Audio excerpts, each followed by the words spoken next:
I was actually working on a history of Scott video when all this information started to come out about Scott's parent company, Young One, getting rid of the CEO that has been the CEO for like the past 25 years, and then the CEO just going, no thanks, I'm not fired. So now let's discuss this interesting situation we have on our hands.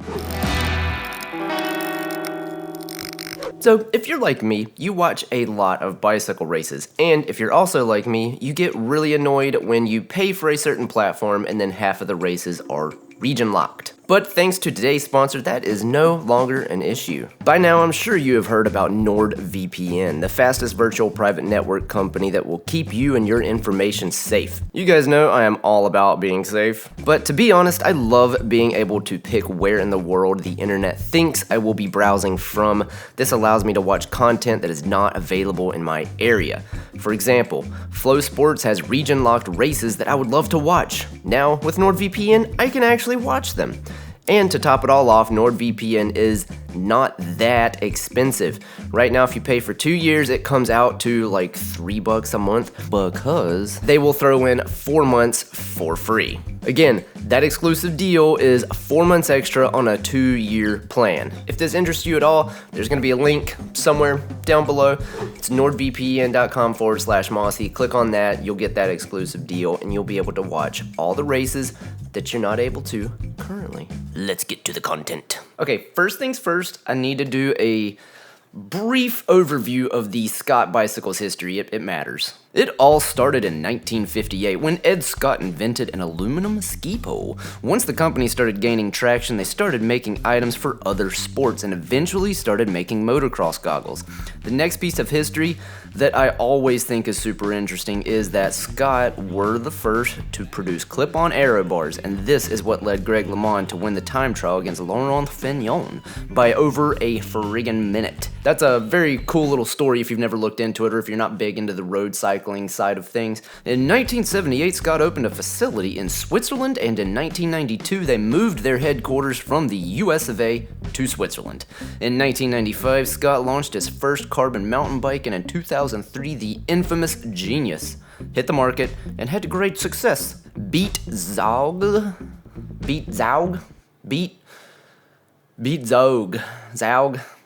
Z-A-U-G-G, Beat. That's an odd first name anyway, Beat Zaugg. Anyway, but he became the owner of Scott in 1998.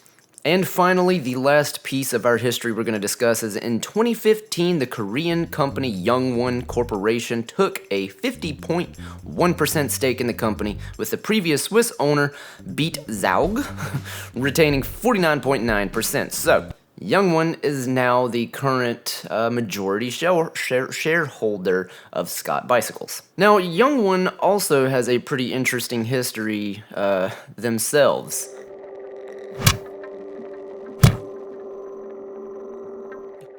Now, on March 31st, a press release was announced. Scott Sports has replaced Beat Zaugg as its board of directors appoints Joo-Won Kim as the new CEO. Joo-Won Kim has 17 years of experience in investment banking and was head of growth strategy and mergers and acquisitions at Scott Sports' majority shareholder Young One Corp.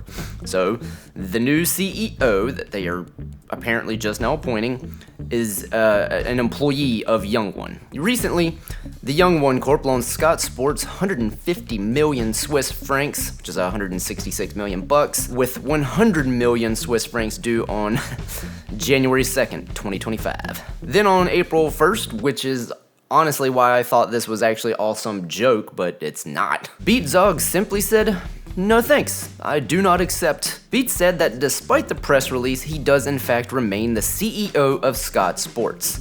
And I quote, "This announcement was made to destabilize the company and its employees." He said the announcement has been made via a PR agency that works for Scott's majority shareholder, Korea's Young One, not Scott Sports. So basically what Beat is saying here is that Scott Sports did not get rid of him, and he's essentially heard nothing of this except for the press release. And the PR agency that released said press release works for Young One, but it did not come from Scott Sports themselves. Zaugg went on to claim that this is all stemmed from a cultural clash between him and Young One.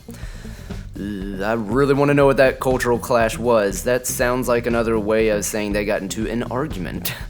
And who wins in a situation where a 51% shareholder of a company gets into an argument with a 49% minority shareholder?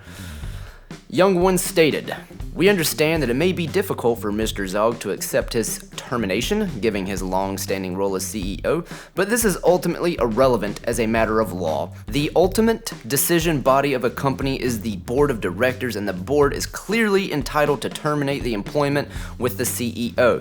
And next, Zog rebutted with the board did not terminate him correctly. And Beat said, "So far, they did it wrong. This has to be my secret for the time being," he said, whatever that secret may be. So at this point, this almost feels like a schoolyard argument between middle school children, except these children run giant companies with a lot of money. And finally, about a week ago, police presence was seen outside the Scott headquarters.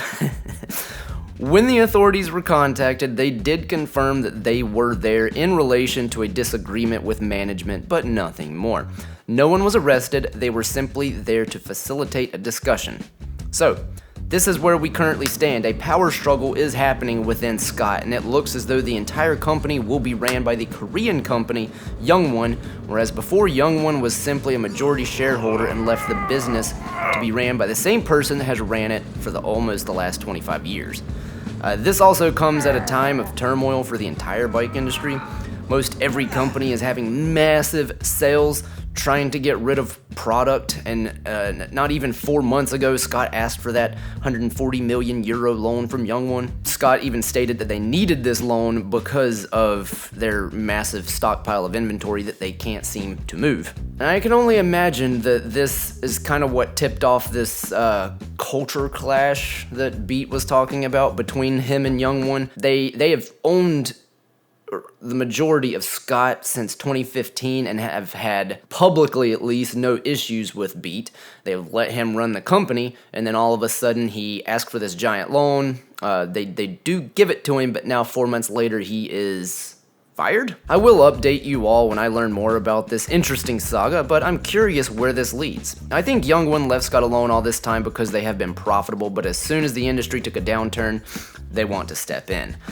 I'm also wondering what this will do for the brand Scott, with them being completely ran by a Korean company, while for the last 30-something years they have been synonymous with Switzerland. I had to throw this video together pretty quick to get this information out there. This is an extremely interesting situation, to say the least. On one hand, we do have the majority shareholder, the owners of Scott Sports, Young-Won, basically telling Beat to get out of here, you're fired, and then on the other hand, you got Beat going, no, I'm not. This is my company, is kind of what it seems like he's saying, even though it's not. So he's still going to be a shareholder of the company, but they do have the right to terminate him. So when more info comes out, I'll definitely keep you guys posted. I'm still working on the Scott video, the actual history of Scott video. I want to actually produce that one as well, but I thought this was, this is very interesting. Thank you guys so much for sticking around to the end. If you made it this far, please like, subscribe, comment down below, and I will see everyone in the next video. Later.